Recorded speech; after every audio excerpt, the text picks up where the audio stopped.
Eleanor was in the Morrison family office hallway, touching up her lipstick in front of the mirror, when she heard the raised voices. She stopped, frowning. Daniel was shouting, and Daniel never shouted. "How dare you tell me this on the day I asked the woman of my life to marry me?" Eleanor's heart raced. She recognized the other voice immediately. "Do you have any idea how much of a jerk, selfish and narcissistic you're being, Ethan? Illy liked you for 3 damn years. And you were always an idiot to her." Ethan. It was Ethan. The same Ethan she cried over for countless nights. The same one who ignored her, and now, on her engagement day with Daniel, was confessing what she had waited to hear for so long. "Do you remember prom night? When you made her believe you'd take her and simply left her waiting at home, alone, while you showed up with someone else?" She cried for days. "And you know who stayed by her side? Me. It was always me." Each word cut like a knife. She leaned against the wall, unable to move. Her hands trembled. Her legs no longer felt steady. "Daniel, I know this is hard, but I needed to say it. I can't hide how much I like Ely anymore. I'm completely in love with her." Eleanor closed her eyes. She had waited for these words for years, dreamed of this moment. But now that it was finally happening, all she felt was a strange pain in her chest. It wasn't joy. It wasn't confusion. It was anger. And bitter relief. Because now she knew, she was no longer the girl who begged for love. And he only saw her worth when she had already chosen herself. But to understand how everything led to this moment, you need to go back in time with me. Because this story doesn't begin with a marriage proposal, it begins with a girl who felt invisible. Eleanor always had a sweet, discreet, but intense way about her. She was the type of woman who felt too much and spoke too little. And maybe that's why no one ever noticed, or maybe pretended not to notice, what she felt for Ethan Morrison. Ethan was the older brother, brilliant, ambitious, vain.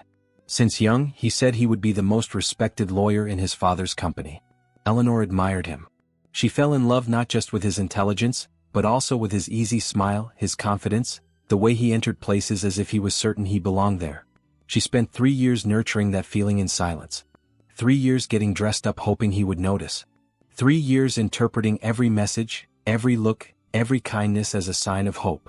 But the truth is that Ethan only saw her when he needed something. Help with studies, advice, or comfort between one relationship and another. She was the nice girl. The available friend. The comfortable presence. But never the chosen one. Daniel, the younger brother, saw it all up close. He knew.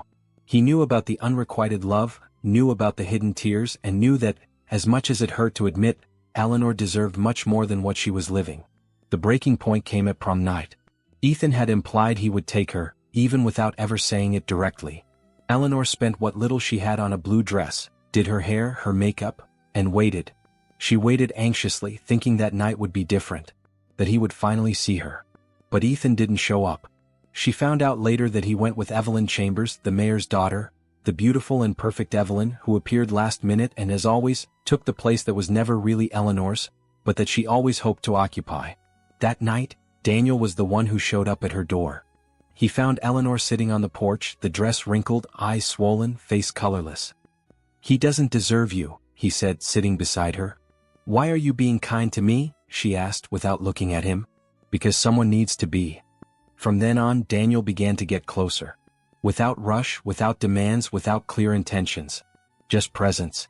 He remembered the details that Ethan ignored. He brought coffee when he knew she was staying up all night studying. He sent messages just to ask if she had eaten.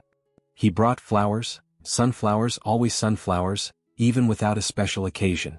"Why do you do this?" she asked one day with a bouquet in her hands. "Because I pay attention." But Eleanor was still trapped in the past. Even with all of Ethan's absences, even with such clear signs that he would never see her as a woman, she insisted on blaming herself. She thought that if she were prettier, thinner, more interesting, maybe he would change his mind. She went on absurd diets. Cut her hair in a way she didn't like. Tried to mold herself to his taste. And him? He kept showing up when he needed her. Disappeared when he didn't. Daniel watched all of this with a heavy heart. He knew she deserved more. He knew she was wasting time with a man who only knew how to receive, but didn't know how to give anything in return. Until one day he couldn't take it anymore. "Eleanor, I need to tell you something." "What is it?" "I'm in love with you. Have been for years." She froze. "Daniel, don't joke about this." "I'm not joking. You don't see it, but I do. I see who you really are. And I see how blind Ethan is. I can't stand watching you destroy yourself for someone who never valued you. And it was at that moment that something in her began to change. That night, Eleanor looked at her bedroom ceiling in silence. She thought about everything. The years of waiting. The silences. The times she cried alone, thinking the problem was with her. And she finally understood that it wasn't. The problem was never her. It was raining that Monday. Eleanor's bedroom window was covered with drops slowly trickling down, as if the sky was also exhausted. She held the bouquet of sunflowers that Daniel had left at the door with a note tied with golden ribbon. To brighten your day. Like you brighten mine. Signed with handwriting she would recognize even with her eyes closed. It was there, in that simple instant, without an audience or grand declarations, that Eleanor began to see what was always there. Daniel. Always Daniel. She remembered all the times he showed up without being called. The way he paid attention. How he knew she liked chamomile tea with honey and not coffee, even when everyone offered coffee. She remembered the day she arrived late to class and without saying a word, he pushed a muffin in her direction, as if he knew she had left without eating. His look when she laughed nervously during presentations. The way he looked at her, as if she were something precious. That week she called him to talk. In the park, under the yellowed autumn leaves, the two walked in silence for a few minutes. The air was cold, but there was something warming from within. Eleanor turned to him with steady eyes but a choked voice. "Do you still want to talk about that thing you said the other day?" she asked in an almost whispered tone. "I always did," Daniel replied with a contained smile, as if he were holding his heart in his hands. "Then kiss me." That's what she said. Simple. Direct. And he didn't hesitate. The kiss wasn't explosive. It wasn't the teenage movie kiss with rain and dramatic soundtrack. It was better. It was the kind of kiss that calms, that holds, that promises.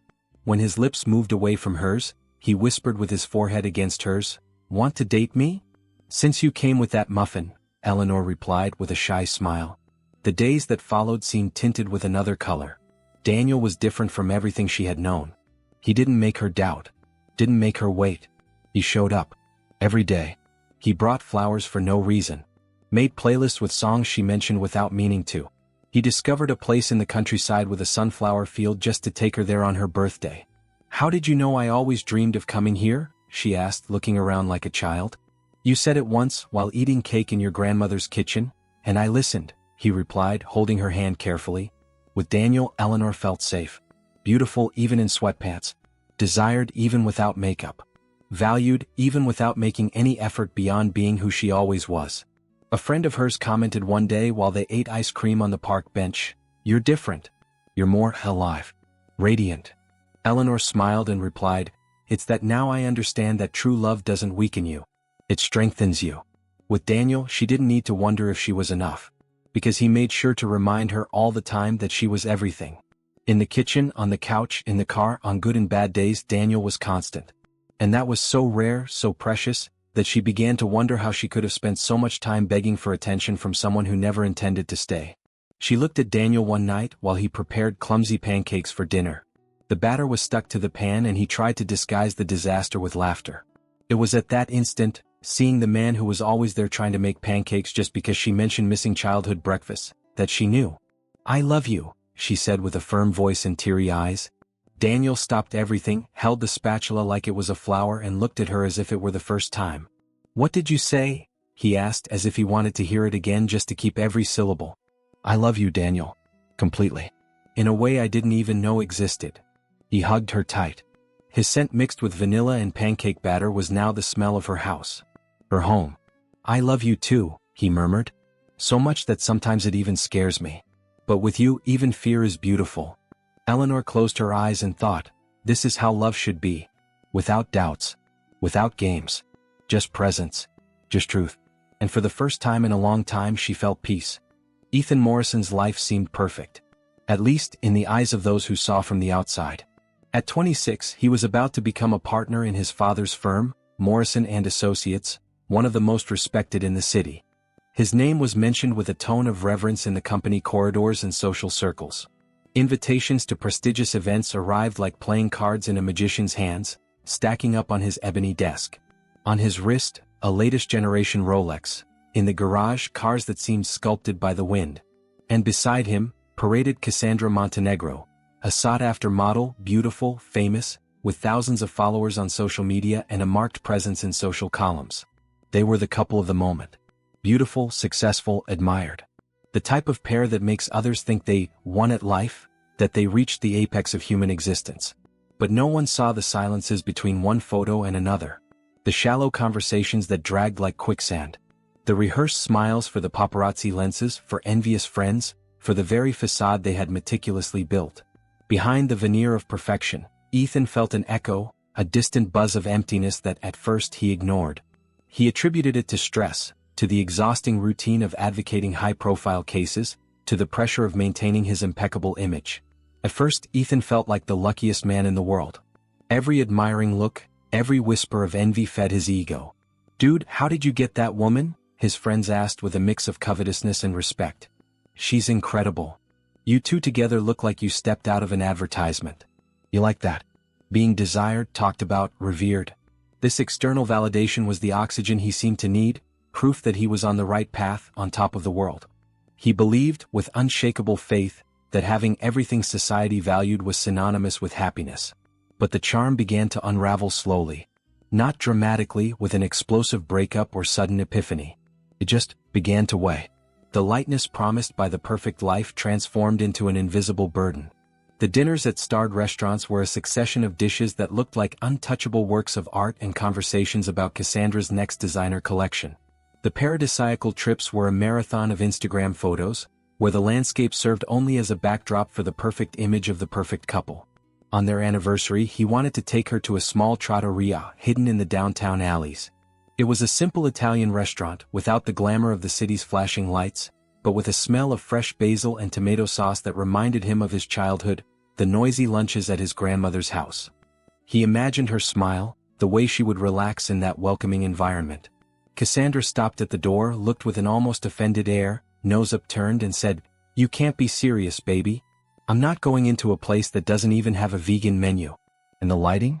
Horrible for photos. He gave in. As always. And they spent the night on a modern rooftop with minimalist dishes that looked more like decoration, tiny portions of culinary art that cost a fortune. Cassandra took 20 photos before taking the first bite, adjusting the angle, lighting, the perfect pose. Ethan ate in silence, missing the rustic lasagna he used to order when it was just him and his grandmother, the simplicity of a meal without pretension. The sophisticated food turned to ash in his mouth, and the bubbling champagne seemed bitter. There was also the beach episode. He had planned a weekend getaway to an exclusive resort, away from the city's hustle and bustle. Ethan dreamed of enjoying the sea, the salty breeze, the freedom of water against skin, long walks on the sand, the silence that only the ocean can offer. But Cassandra spent the weekend locked in the hotel room after breaking a fake nail. She said her image was ruined and that this was almost a professional emergency, a catastrophe that could affect her advertising contracts. Ethan spent the afternoon trying to find an emergency salon in the small coastal town, calling everywhere, feeling like a fool. He couldn't find one. He ended up walking alone on the sand, the sun already beginning to set, painting the sky in orange and purple tones. He saw a couple jumping waves fully clothed, laughing like children, hair wet, faces illuminated by genuine joy. And he remembered Eleanor. The way she said the sea healed any sadness. The spontaneous way she lived, throwing herself into things without fear of messing up her hair or ruining her makeup. The comparison began there. A whisper, almost imperceptible. But he didn't immediately perceive the depth of that contrast, just felt a slight discomfort. It was at a family lunch weeks later that the realization hit with a dull thud, like a stone thrown into a dry well. It was the grandmother's birthday. The house was full, noisy, with the smell of homemade food and the buzz of mixed voices, like in the old days. Eleanor appeared with Daniel, wearing a simple yellow dress and hair pulled back in a messy bun, some loose strands framing her face.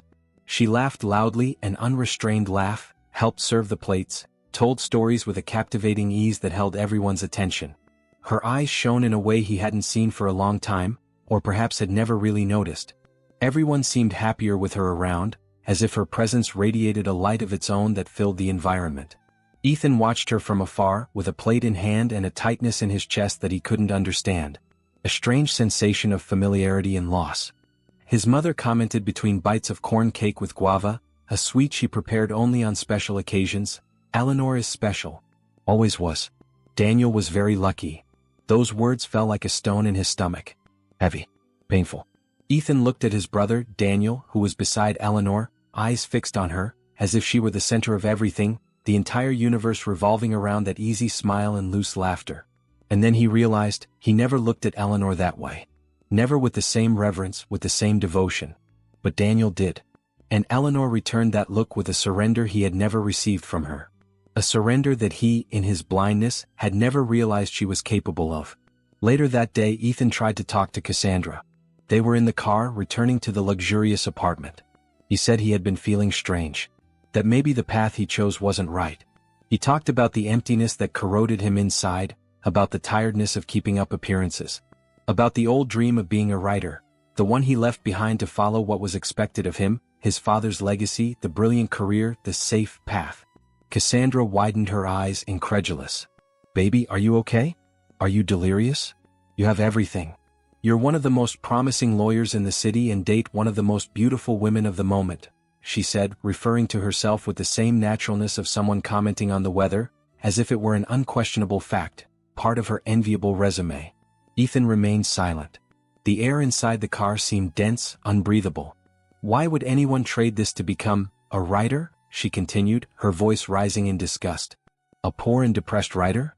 Give me a break." He didn't respond. Just got out of the car, took the house key and left without looking back. The conversation was a dead end. There was no space for vulnerability, for doubt, for dreams.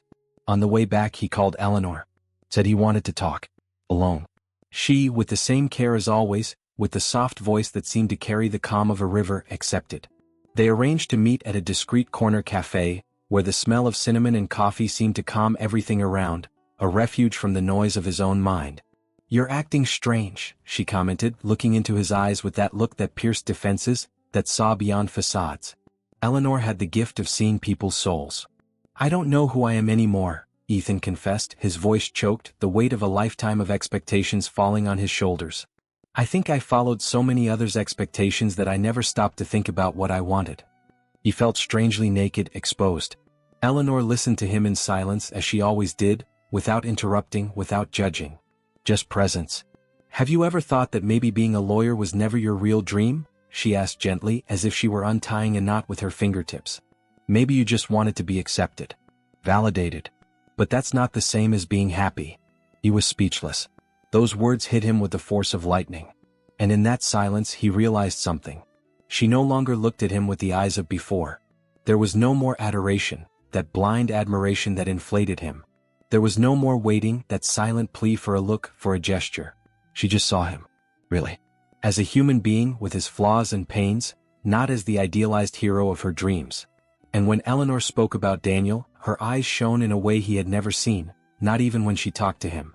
"He listens to me, sees me, and makes me want to be better. But without ever making me feel like I'm not enough." Ethan felt a bitter taste in his mouth. He never made her feel that. On the contrary. She spent years wondering if she was good enough, mutilating herself to fit into a box he never really invited her to enter. While now she knew she was enough. That she was more than enough. She overflowed. That night Ethan faced his dark room ceiling and understood. He wasn't just sorry for his choices and how he treated Eleanor. He was late. And maybe it was irreversibly too late. The happiness he sought so much outside was, in fact, on the other side of the room, in a heart he had the chance to have, but didn't know how to value. He lost her. And the fear of losing, which he used to control his world, was now a reality that consumed him inside. It was supposed to be just a family lunch. Eleanor arrived smiling, with the lightness of someone who believes they're going to celebrate the Morrison brothers' grandmother's birthday, a simple event full of affection. Daniel held her hand with a shine in his eyes that she hadn't seen for a while, a reflection of the pure and unpretentious happiness he radiated beside her. She was light, with hair pulled back in a delicate bun that insisted on coming undone in some loose strands, heart calm, without the slightest shadow of the past, without the urgency to be seen or validated.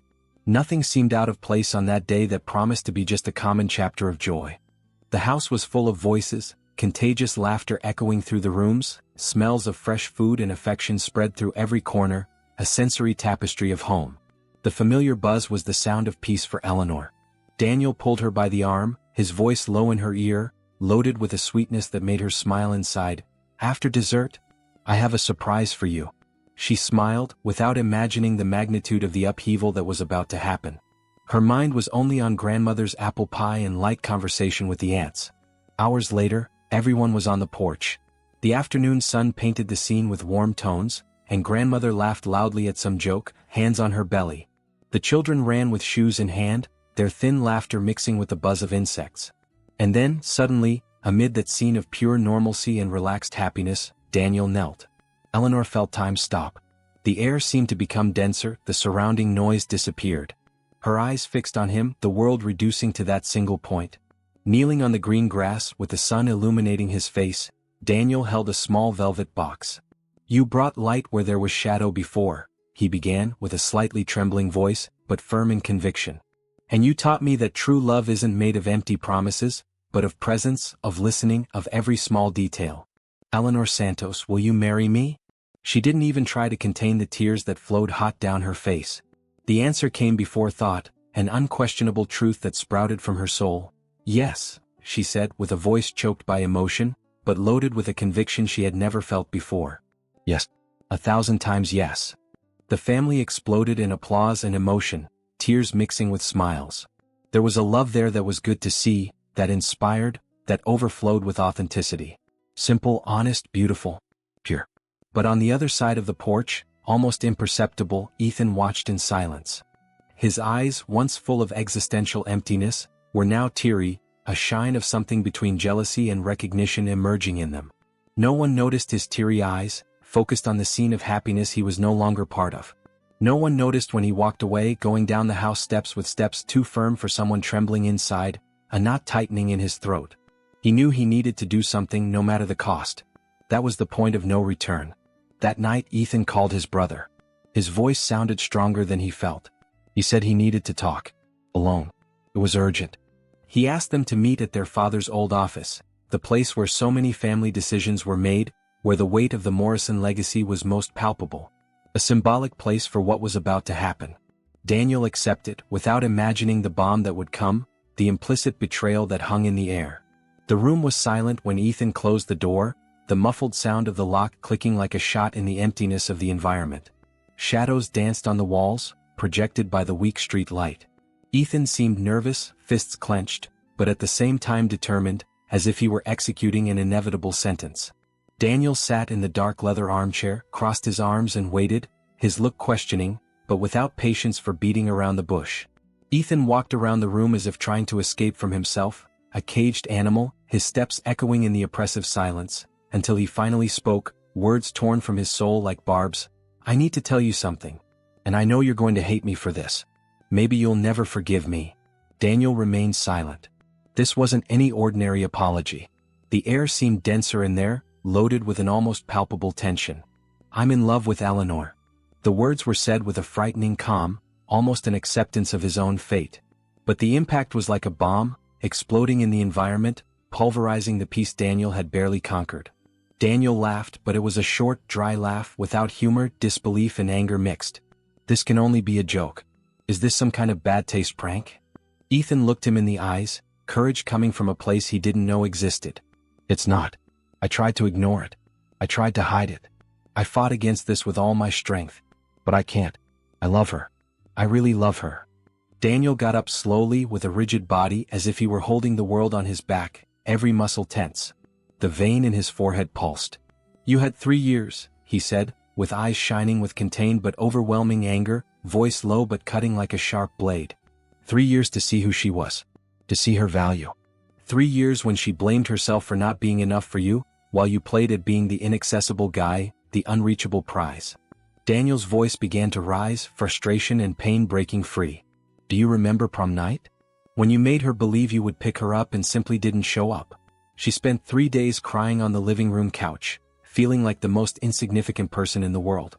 And who stayed there with her, wiping the tears and trying to glue the pieces back together? Me. I was always there." Ethan tried to speak, stammer some defense, but Daniel didn't let him, his words running him over, the dam of grievances and truths bursting. "You have no idea how much she destroyed herself trying to be the woman you wanted. She went on absurd diets, cut her hair in a way she didn't like, compared herself to all your perfect girlfriends. You knew, Ethan. You always knew she loved you. You just ignored it because it didn't serve you. I know I was wrong, Ethan said, now with a lower voice, almost a whisper, strength draining in face of the naked truth. I behaved like an idiot. But I needed to be honest with you. I can't pretend anymore, I can't keep this inside. Honest? Daniel repeated, giving a bitter laugh that didn't reach his eyes, only reflecting pain. On my engagement day you decide to be honest? What kind of brother does this? What kind of man is so selfish as to destroy his own brother's happiness and the woman he claims to love? Daniel's anger was now a devouring fire. You're only being honest because you realized what you lost. It's not love. It's regret and wounded ego. I just needed to know if she still feels something for me. Ethan murmured, voice weak, hope dying with each of Daniel's words. Daniel took a step forward, fists clenched. For a moment, it seemed the blow would come, that physical violence would be the only relief for so much pain and betrayal. But then a third voice interrupted everything, icy and firm, cutting the air like an ice blade. You don't need to ask. I can answer myself. Eleanor stood at the door, light from the room casting an aura around her silhouette. Face pale, steady look, teary eyes, but without tears of sadness, just the intensity of a newly made decision. She had heard everything, every word, every accusation, every desperate confession. The silence that followed was absolute, heavy, dense. Ethan froze, his eyes widened with terror and shame. Daniel didn't move, just watched her, surprised but relieved by her presence. Eleanor took a deep breath, as if gathering every piece of her strength.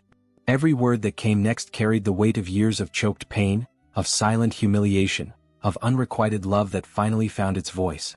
What I feel for you, Ethan, is nothing, she said with a trembling voice, but with an unshakable conviction that echoed in the empty room. Absolutely nothing. Not anger. Not hurt. Just emptiness. Ethan took a step toward her, extending his hand, a silent appeal, but she raised her hand, a clear gesture of limit, of no more. I spent years of my life trying to understand what was wrong with me, wondering what I needed to change for you to look at me. I came to hate myself, to see myself as smaller than I was. I thought I was invisible, insufficient, or that love was always this roller coaster of expectations and disappointments. Her voice carried the scar of every tear shed. She looked at Daniel, and her eyes softened for a second, a shine of gratitude and affection filling them. But then he appeared, and he showed me that the problem was never with me, that I didn't need to be someone else to deserve to be loved. That true love doesn't demand you change who you are. It celebrates. It welcomes. And she turned to face Ethan again, now with a calm that cut more than any scream, more than any accusation. It was the calm of liberation. You don't want me because you love me. You want me because you realized you can no longer have me. You want what's good for Daniel, what makes you envious, what now has value. But I'm not a trophy. Ethan tried to say something, his voice failed, a knot in his throat prevented him from forming any sound. He saw her truly now, but it was too late. Eleanor approached, maintaining her upright, dignified posture. You liked having me there, nearby, as an option. But you never had the courage to really choose me. Because I didn't fit into your perfection showcase. I was good enough to listen to you, to be your safe harbor, to give you advice and comfort, but not to accompany you to social events. I was pretty, but not the kind of pretty you displayed with pride. I was the girl for bad days, not for glory days. She took a deep breath before the last sentence, pure air filling her lungs, the weight of years being released. And now that you realized what you lost, you want to come back as if nothing happened. As if I were still that girl who cried for you. But I'm not that girl anymore. And you no longer have a place here. There's no more space for you in my life, nor in my heart. She extended her hand to Daniel, who said nothing. Just held it. That touch, firm and secure, was the answer to all questions, proof that he was there, unshakable. Together they left the office, leaving Ethan alone, with the echo of his own choices filling the crushing silence of the room. The bitter taste of regret was all that remained. The week that followed was one of almost deafening silence. Ethan disappeared for a few days, a ghost that refused to be seen. He didn't show up at the office, his calls went to voicemail, and he didn't respond to messages, as if he had evaporated from everyone's life. Daniel didn't mention what happened to anyone, a silent pact of protection. Eleanor didn't either, determined not to give more power to the shadow of the past. The two just moved forward, like those who choose, in silence and with conviction, to preserve their own peace. They knew what they had and the invaluable worth of that choice. That Saturday, the Morrison house was taken by a soft splendor of white flowers and natural light that invaded every room. It was wedding day. Eleanor walked back and forth in the room, the wedding dress still hanging on the hanger, a target of lace and pure silk. Hair semi-up, some loose strands framing her face, eyes shining with a peculiar mix of contained emotion and deep calm. It wasn't the nervous anxiety of traditional brides. It was a lightness, a serenity that came from the certainty of her choices. While helping her put on the pearl earrings, her mother commented, eyes teary with pride, "You're serene. I've never seen you so at peace, so radiant." Eleanor smiled slightly, a smile that reached her eyes. "It's because I'm certain. Absolutely. There isn't a hint of doubt in my heart." Outside, Daniel adjusted his tie in front of the mirror, his hands steady, but a slight tremor ran through his body. He breathed deeply as if trying to contain the immensity of happiness that threatened to overflow, and at the same time not let it get lost, but keep it there, present in every fiber of his being. The ceremony was in the family house garden, a perfect setting under the spring sun, surrounded by countless sunflowers that rose in their yellow majesty and sincere smiles. Everything was simple but of touching and intimate beauty. Like their love, without great pomp but deep and true. The guests were few, the closest ones, those who witnessed Eleanor's journey and Daniel's constancy. At the time of vows, Eleanor held Daniel's hands, which were warm and steady in hers. Her voice was choked with emotion, but firm, full of a conviction she never thought she would feel. "With you I learned that love isn't about being perfect. It's not about fitting into an ideal that doesn't belong to you. It's about being seen, welcomed and loved exactly as you are, with all your flaws and your light. Thank you, Daniel, for making me feel safe every day. For constantly reminding me that I'm enough, that I'm worthy of everything you offer me." Daniel closed his eyes for a second, as if sealing all of that in his heart, recording every syllable in his memory. When he opened them, his eyes shone with a devotion that made Eleanor tremble. "With you I learned that true love is quiet but deeply rooted. It doesn't shout to the four winds to be noticed, but sustains, nourishes, flourishes in the silence of everyday life. You made me believe in things I didn't even know I wanted to live, showed me a world of possibilities I never dreamed of. And I promise to remind you every day in every gesture and every word, how precious you are to me, how much you transformed my life." At the time of the famous celebrant phrase, "If anyone has anything against this union, speak now or forever hold your peace," there was a tense, almost palpable silence. Many people looked around discreetly, a chill in their stomach, a silent expectation. They expected Ethan to appear to make a final drama, a last act of selfishness. But he didn't come. Or at least that's what everyone thought. Across the street, hidden by the generous shade of an old tree, Ethan watched in silence. He was in jeans and t-shirt, hair slightly disheveled, eyes teary with a pain that was different from everything he had ever felt. It wasn't the pain of wounded ego but of late acceptance. Heart tight, yes, but with a new understanding. He saw the woman he never had the courage to choose, and who, in some deep layer, was like a sister he ignored. Say yes to the brother who always had the courage to love with his whole heart, without fear, without reservations. He saw Daniel, his brother, the one who always lived in his shadow, ascend like a sun, bathing Eleanor with a light he could never give.